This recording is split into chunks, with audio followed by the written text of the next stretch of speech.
Memberangus korupsi tidaklah semudah membalik telapak tangan, apalagi memberangus korupsi di Indonesia yang sudah mendarah daging. Bahkan sebagian elit pemegang kekuasaannya pun tidak malu-malu lagi memakan uang rakyat dengan berbagai dalih. Apalagi pembersihan korupsi di negeri ini kerap dilakukan dengan cara halus, penuh sopan santun, serta tak jarang koruptor hanya diganjar hukuman ringan atau dibebaskan.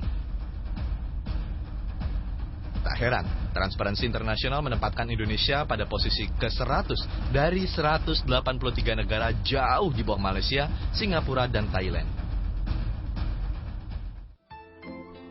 Ada baiknya, pemimpin negara ini berkaca pada Hong Kong, yang kini menempati posisi ke-12 sebagai negara-negara yang relatif bersih dari korupsi.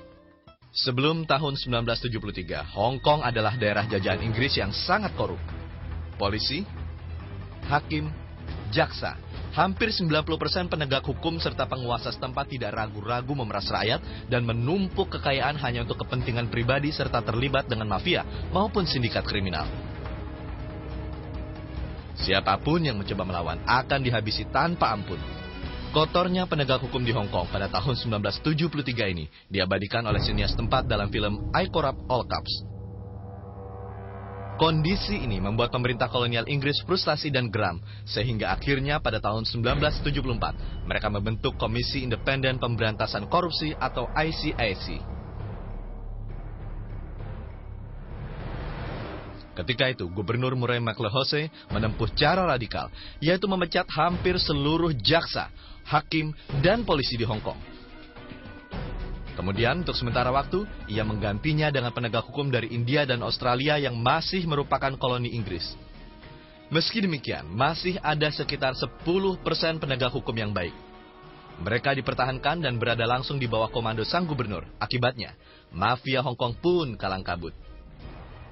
Pemecatan massal para penegak hukum korup ini tak pelak membuat separuh APBN Hong Kong ketika itu habis untuk memberi pesangon mereka. Selanjutnya, para polisi, jaksa, dan hakim yang sangat kotor ini diberikan pilihan untuk tetap bertahan di Hong Kong namun diadili dengan sanksi yang sangat berat, atau angkat kaki dari negeri ini dan tidak boleh kembali lagi. Seluruh bandit penegak hukum ini akhirnya memilih kabur tunggang langgang ke berbagai negara dengan membawa harta haram mereka. Tak ubahnya para koruptor di Indonesia yang kini melarikan diri.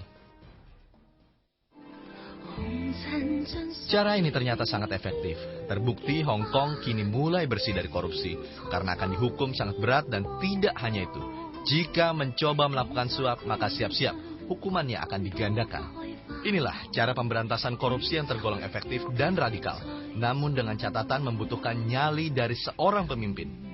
Sayangnya, cara ini di Indonesia sangat sulit direalisasikan karena pemberantasan korupsi hanya sebatas retorika serta janji kampanye yang menggoda.